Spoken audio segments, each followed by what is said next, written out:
A specific question, a step point, a decision you've been sitting with too long. The 90-minute strategy call is a focused hour and a half one-on-one work with me. Pricing, niche, messaging, referrals, boundaries, whatever is alive in your practice right now, we work it together. You leave with a plan, no more confusion.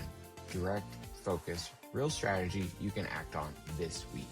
Details at privatepaypractitioners.com. All right, let's get to the show.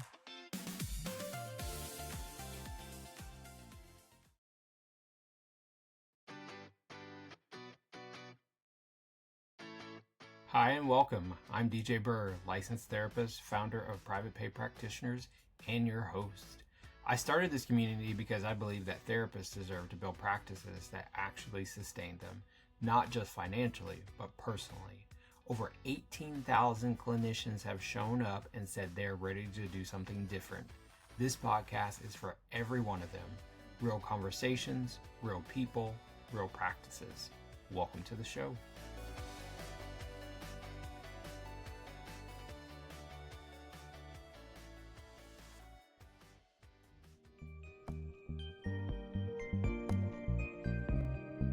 Hey y'all, it is DJ Burr, and I am back with the Private Pay Practitioners Premium Podcast, and I found another fabulous guest. I have Elena Khazanova here. Elena, welcome. Thank you. I'm so glad that you're here. Wow, I can't wait to dig into your story because you've been doing this work for over 25 years in different kind of facets, right? Started as a massage therapist, craniosacral therapist, and like you're bringing all of that to mental health, which I think is fabulous. So please tell us about your practice, where it is now, and then we can kind of explore, how it started. Thank you. Yes. I started out as a massage therapist many years ago. And I think what remained the same is that I pay close attention to the body. I really love working with bodies. And even though my practice has evolved into a psychotherapy practice focused on providers, and community-based work. So what I love to do these days is to bring providers together for socializing, connecting, deep connection, friendship, and networking. Uh, what stayed the same is that I have a special relationship with bodies. And so I love bringing the bodies together and getting them to play and to get to know each other. Because often when we kind of speak from our heads, then it takes a long time for people to connect. But when we play, just like if you go to the sandbox and you see the kids playing in the sandbox, it's because their bodies are playing. It's easier for them to become friends. It's so interesting. I probably know that, but haven't really thought about it in that way. That makes a lot of sense. Play is so important. And adults, we forget to play. That is very true. Yeah. Yes. Yeah. So you are like a CE provider as well, and you train other therapists to become CE providers. Is that correct? That's correct. One of the things that I love to do is I love to encourage skill diversity. And so what I notice is that a lot of us learn from the same 20 people. And so if you're doing trauma work, you're learning from this person or that person. If you're doing mindfulness, you learn from this person and that person. But what remains unacknowledged and unused is this treasure trove of our clinical experience. People like you and I. And so when I help people become CE providers, what I'm looking for is for that treasure trove, for that skill set that was developed during the 25 years of clinical experience. It doesn't just go away when we retire. And I love to bring together providers who have things that they want to teach and talk to each other, play with each other, and help each other bring out their best gifts.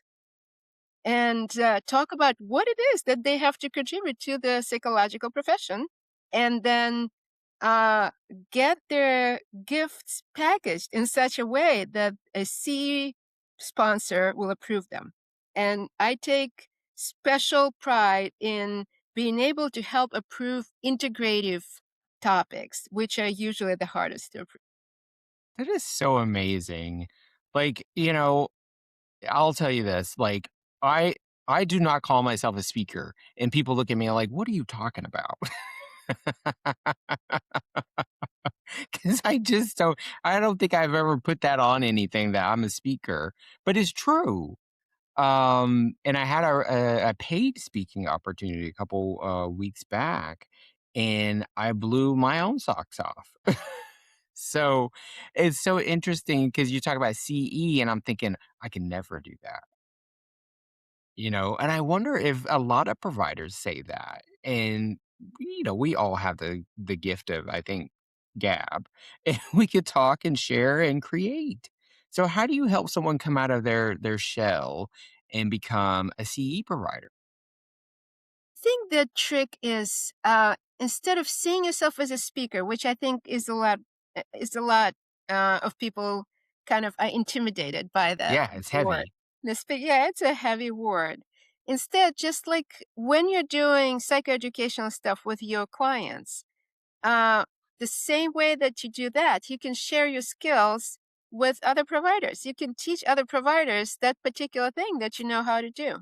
Like I know how to make a networking session into the space that's not intimidating and not boring and not tedious, but the space where you can really connect with people. That is my special gift. And I can teach people how to do it. It is not that difficult to do.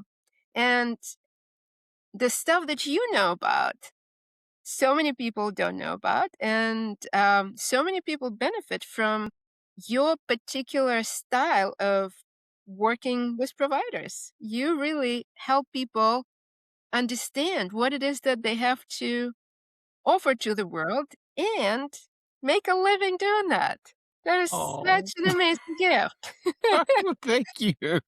Listen, I just show up and talk. No, but, it's interesting. I don't know if I could teach it, but I think I do.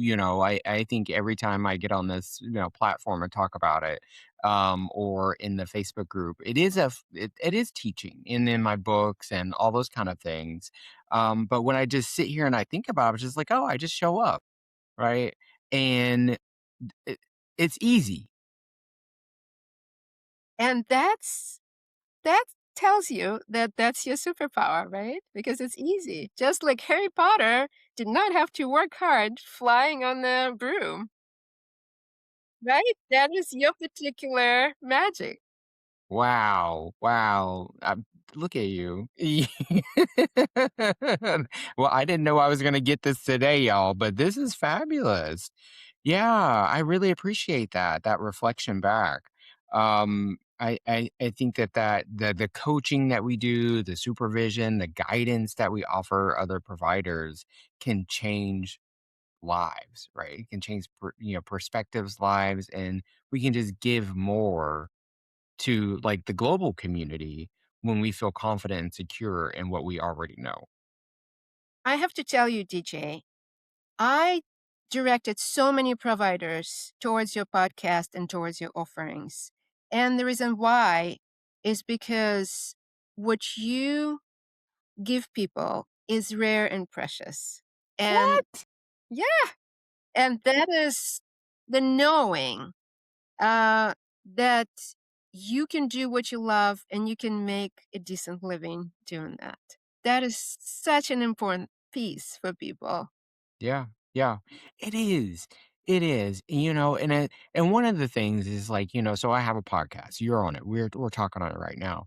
I don't have any sponsors other than, like, the Patreon community because they get early access to it, right? And that feels precious. So there is, like, a little payment from it. But I have chosen at this point not to, like, try to solicit big time, like, sponsors and all that kinda stuff because then it gets muddy, Mhm. Yeah. Right. right? And then I Yeah. lose a little bit of control, and I like control. Yeah.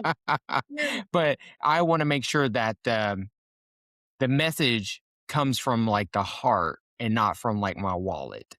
But I do wanna make money, and I want everyone to make money. Yes. Yeah, I get that. and I believe that we can. Yes. I get that. Yeah. Yeah. Yeah, Yeah. yeah.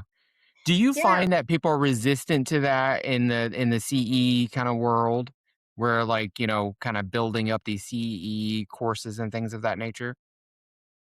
Yeah. I think people really don't believe that they can teach Cs, work for themselves, teach Cs as a private practitioner, and make any money doing that. People believe that if Pessy hired them, they could do it. But Pessy only hires so many people, and they hire a particular kind of person. And so, what I would love to see is that um, the person, you can see that in the psychological profession, um, 75% of the practitioners are women, Mhm. and most of the teachers that you see speaking through Pessy are men.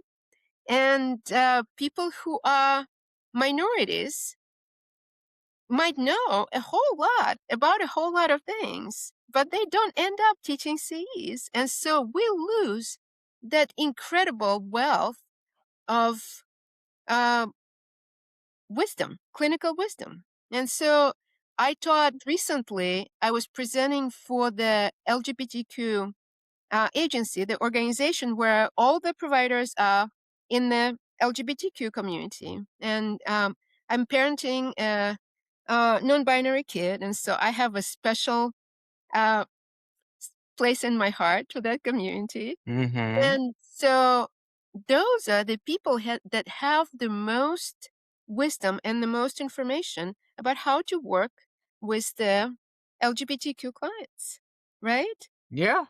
But in order for them to give that clinical wisdom to somebody else, they have to teach these. That is the best way to do it. Otherwise, it goes to their clients, and thankfully, their clients will benefit. But for them to make it available to other providers, teaching Cs is the best way to do it. And so that's when I say, this person knows a whole lot about this one topic that is much needed. Let's get that person teaching Cs. Oh my goodness. So walk us through like just, a summary of what that looks like, the starting process of it. Yeah, yeah, yeah. So what most people do when it occurs to them that they want to teach Cs, they go to how do I become the APA provider, and they Mhm. go to the APA and they look at what APA wants from them to become a provider. And they close the tab and go back to the knitting because it looks so incredibly complicated and tedious and expensive and just outright impossible. And so, what people don't know, though, is that you don't go straight to the APA. You go to the APA co sponsors. There are agencies that specialize in little provider communities like us. And they will approve you for a tiny, tiny fraction of the money. And uh, you will be able to approve with their help, you will be able to approve your particular topic. And like my topic initially, my topics were somatics and emotional freedom technique, tapping. And so Mhm. I love tapping because it works really fast. When you look at the research, it works the same, it has the same efficacy as EMDR. And you don't need any equipment and you don't need a whole lot of training. Tapping is very, very simple. And so I really wanted to teach other therapists. I figured out how to do it. I was specialized at the time. I was specialized in trauma. I was doing a lot of childhood sexual abuse and all different kinds of trauma. And I figured out how to use tapping uh, to resolve traumatic memories, resolve traumatic experience, resolve trauma in the body very rapidly, very rapidly. And so Okay. I wanted everybody to know how to do it. Yes. And so I taught a lot of Cs. I figured it out. It took me a couple of years to approve my first CE course and then to market my first CE course. That was another kind of thing. But once I did that, I was able to teach over 1,000 therapists how What? to use. Yeah, I think everybody in the Maryland, Virginia, DC area who wanted to learn how to tap, learned how to tap. Mm, And it was so much fun and so many people benefited from it. And now people, years later, people come back and say, it really changed my trauma practice. First of all, it's effective. And second of all, you tap with the client. And so the secondary trauma that would land in your body while you're doing trauma treatment gets tapped out. And so you come to the end of the day after having seen 4 to 5 trauma clients, which is very, very heavy duty. yes. You get to the end of the day and you are not traumatized. You get the secondary trauma out during the session, which is fabulous. It's self-care combined with the clinical technique. Now I am going to cancel all of my upcoming CEs and go learn how to tap. Because Mm. this sounds great. Yeah, I don't know if I get the same experience with EMDR because I'm doing EMDR, but this makes sense. Yeah. And what else I love to do? What I love to do these days, I still use tapping a lot. And so when I see providers, and providers have all this stuff around, am I charging too much? Will people dislike me? Um, Essentially, visibility, service, and money trauma. Yes. All of it. Uh, and so you can tap it out. Yeah. It comes up for you and you can tap it out. And the thought comes in that my friends are not going to be friends with me anymore because I've raised my rates by $20. And you go, tap, tap, tap, tap, tap, tap. I've raised my rates. I'm afraid people will leave me. Nobody's going to like me anymore. I am such a, I'm such an unwanted person now because I want to be richer than everybody else, and it gets out of your system. And then you're like, oh, I'm charging appropriately. Of course, I'm charging $200 because that's what it's in DC area. That's what I was supposed to charge. I've been undercharging. Right. Oh, yeah. This is fabulous. Oh, wow. Yeah. I love this. This is so incredible that you're able to help people in this way and really, like, the body is already in the room. We might as well treat it.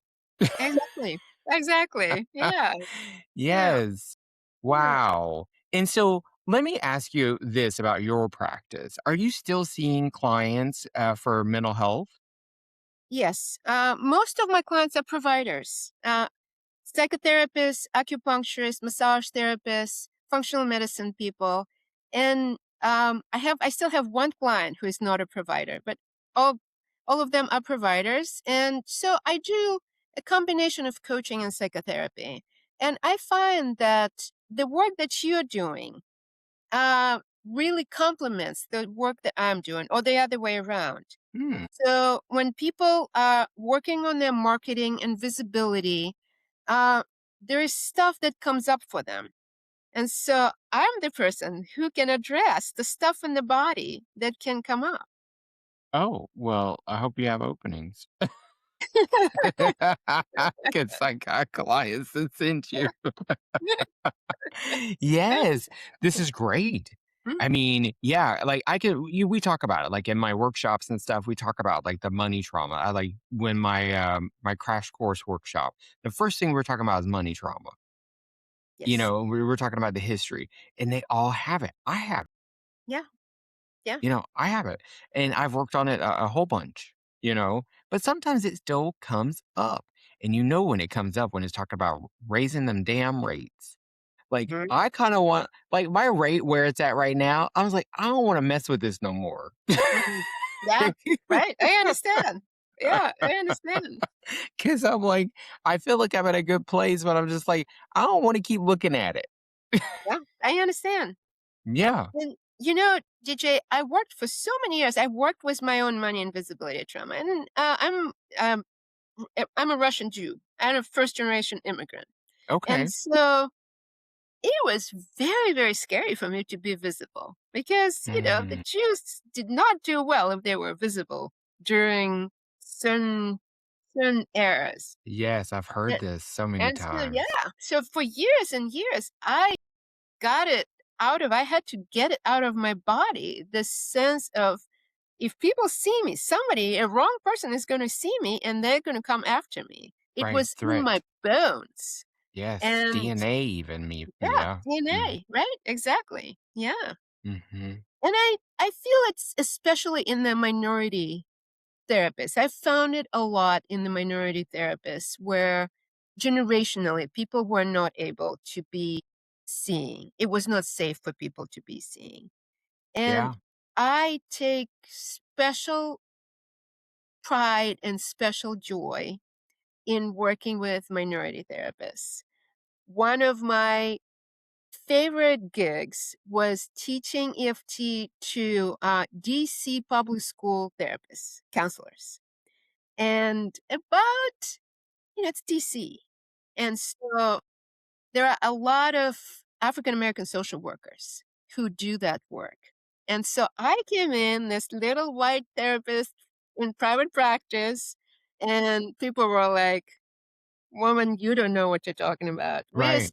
We're sitting with the kids who have seen their friends die from gang violence. You do not know what you're talking about." And so it took me a minute to really kind of gain people's trust. But I feel like out of all the things that I've done, out of all the groups that I've taught over the years, that is still my favorite, the closest to my heart, because those women were in the trenches of the hardest, most brutal trauma. And by tapping together, I felt like we did so much good. And they would later email to me and say, "Hey, I worked with this kid and I worked with this kid." And they just tapped it out. They were so scared and they tapped it out and they were able to take the test without anxiety or make Yeah. friends, Right. Do the thing. Do the hard thing. do the thing. Yeah, Yeah. Yeah. exactly. Yeah. Absolutely. Wow. That sounds like that is a gift. That is a gift, right? Because like you went into this, in this community where you look different, you know, um, but sometimes that can if seem like a barrier, feel like a barrier, right? But for me, sometimes I just try to show up and tell people who I am, Hmm. and that really helps me connect with people. Hmm. I just try to show up and be authentic. I've shared in the podcast before, like I'm a trauma survivor, like most of us, right? And telling the truth got me in trouble.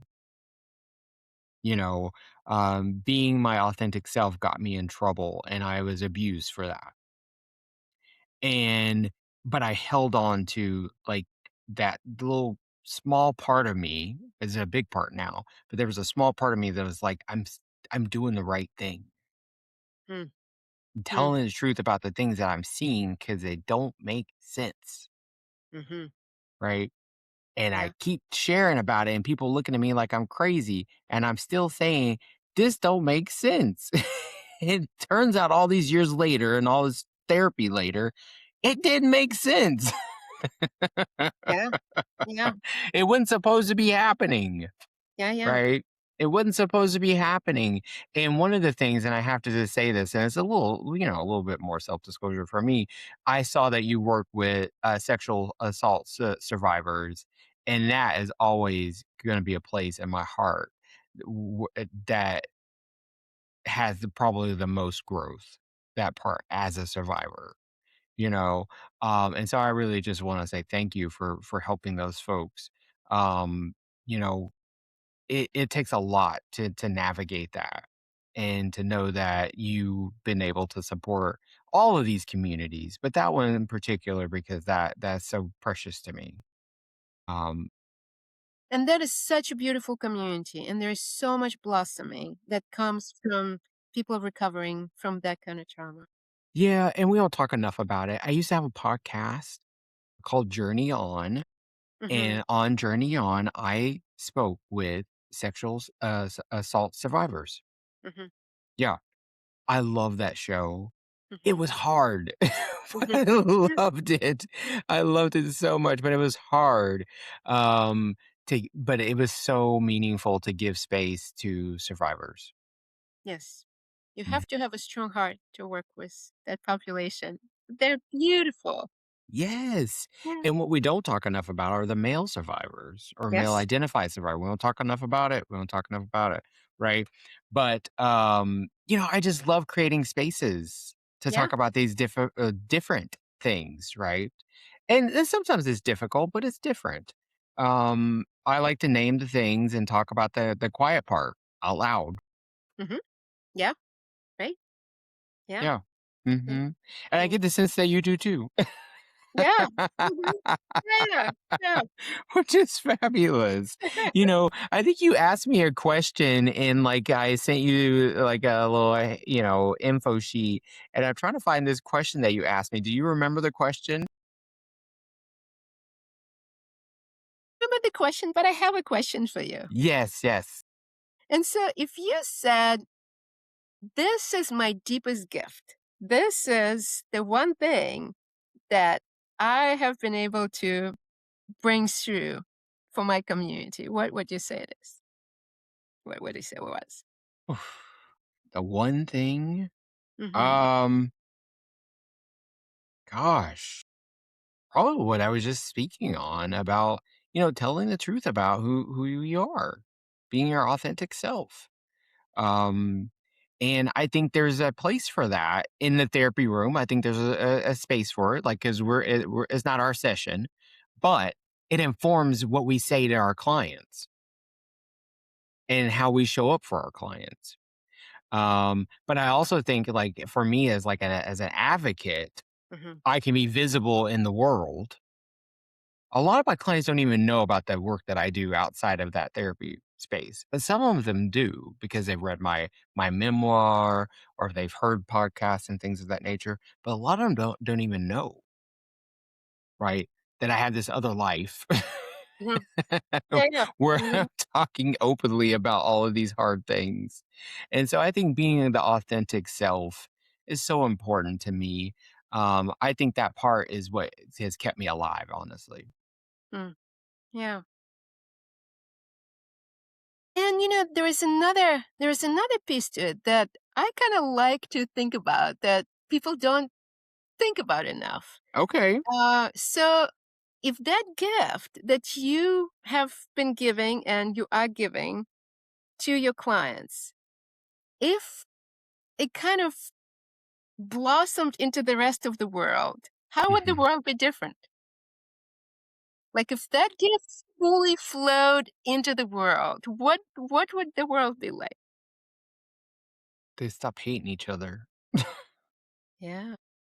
They stop all the nonsense that we're seeing every single day. The deaths, the hurt, the pain. They'd be talking to each other like people, Yeah. Yeah. like being like true. Because I think sometimes when we sit with people and we learn their story, I think we can have a little bit of empathy. Maybe we don't have a lot. Right? Mm-hmm. Maybe they've done some really effed up stuff, um, but maybe just a little bit, Hmm. maybe Yeah. just a little bit, and I think that part is healing. Yeah. Yeah, Yeah. I think Yeah. that part is healing. If I can just find a little bit of empathy for somebody, then maybe it's all worth it. You know? Yeah. Yeah. That's true. Wow. These questions. Is this what you do for your clients? You ask these questions. That's what I do with my clients in my groups. One of the Yeah. most fun things that I've been doing with my groups is to bring a bunch of providers together and talk about our provider things and connect people and help people find friends. I think that Yes. is probably one of the most needed things in the community because we need buddies, right? We need friends like anybody Yes. else and maybe more than everybody else because we got to have a backup. Somebody has to have our back, right? Right, right. And I think that was the question that you were asking me about friendships. Mhm. Um, um, you know, you said one of my superpowers is helping people find friends within the provider community. And how do I get people to connect on that level? That was the question. Yeah, Um, and it comes back to the same thing I just said, right? I just show up as me. that And makes sense. and it's an invitation to show up as you. That makes sense. Yeah. Yeah. And so there is also another piece that people don't often think about, and that is um, something that can show up as friendship, but it's actually a trauma bond. So there is something that's like when it feels a little bit intense and it feels a little bit kind of scratchy or something. And it's like, ooh, I really connect with this person, but there is kind of buzz to it, intensity to Friction, it. maybe Yeah, something. Yeah. something. Yeah. And Mhm. so, we all connect through trauma. Everybody who's been traumatized, which is everybody, right? Yeah. Sometimes we find people who are trauma bonded to us. Mm. And that can be a little bit tricky because it can start feeling, after a while, it can feel a little intense and then it can start feeling draining and you don't know why it feels draining. And so, what I'm looking to do is to create gift bonds instead of trauma bonds. And sometimes you can transform trauma bonds into gift bonds. And so, if you gather a community of people, if you gather a group of people and get them to talk about their gifts, some magic can happen because Yes. then they're bonded in a very different way. They're bonded. It's like if you take two diamonds, right? And you find the way that those faces, Mhm. the flat surfaces of the diamond fits the other flat surface of the diamond. You get the Yes. providers together and they say, I care about this. This is my gift, and I care about this. And boom, there's another person who cares about the same thing. And something happens. They shine, both of them shine. And that kind of relationship really builds the foundation for long term, sustainable, collegial um, network. Because that's who you want in your network. You want the people that you see what their inner diamond is, and they know what your inner diamond is. Yeah. Yeah. I feel so emotional hearing this because I'm thinking about all of my friends who are like therapists and how they have been so important in my life beyond just the collegial, like, oh, I have a referral for you kind of deal. My dear friend, and she's been on the podcast, Anne, she sat in the bed with me after I lost my daughter as I screamed and yelled and, cursed the world. And then my dear friend Tony, he was one of the people who were one of the officiants in my wedding. And Michael, who helped me build my practice, and like I can go on and on and on. And these are Mm, people who are there, right? mhm. Yeah, Who are there. Like they're yeah. still important. Mhm. And they met and I met them through opportunities that I've created, from a networking event I put on or like, a call for a lunch, coffee date or something like that, right? And these people have been in my life for years now, right? And we fit. Yeah. Yeah. I want everybody to have that. Everybody to have that too. I think it's so important. Yeah, Yes, yeah, it's so important. It's life giving. it is. Yeah, It's life giving. yeah, My friend Michael, actually Michael and Tony, they both are listed as providers in case like had a emergency or whatever. That I have like one of those. Gosh, the words are escaping me right now, but you guys know what I'm talking about. So I had a medical crisis and I was in ICU and I could still talk. I was talking outside of my head, but I was calling Michael and I was just like, Michael, I think I'm dying and please take care of my clients. yeah, yeah, you know, yeah. um, and to be able to have those people that you can call and know that if you ask them to do something, you won't have to follow up. Yes, that's right. Yeah.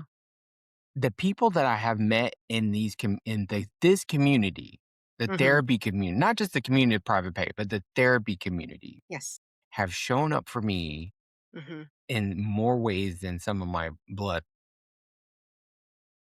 We make spectacular friends. Yes. Providers make spectacular friends. Yeah. Yes. Yeah, I we want do. everybody to be friends. And that's Yeah. when I get them DMs and people complaining about what somebody done said and did, I'm just like, can you just work on it? Yeah, yeah. Yeah, yeah. Right, Instead of yeah. calling in yeah, I feel like sometimes like the hall monitor. Yeah. Right. Yeah, like, can you work on it? Because, there might be an opportunity to learn something, Yeah. right? Right. Yes. Yeah. Wow, listen, I didn't know we was going here today. I I love it when I get surprised. Mm. Elena, this has been such a treat. Mm. Same Yes. here. Wow. Yeah. It's so powerful. And so, if people were looking to connect with you and maybe come to one of your trainings and such, where could they find this information? Yeah, my website is elenakhazanova.com. Uh, my last name is spelled like, Khazanova, so it's a different kind of spelling. Yeah, I love it.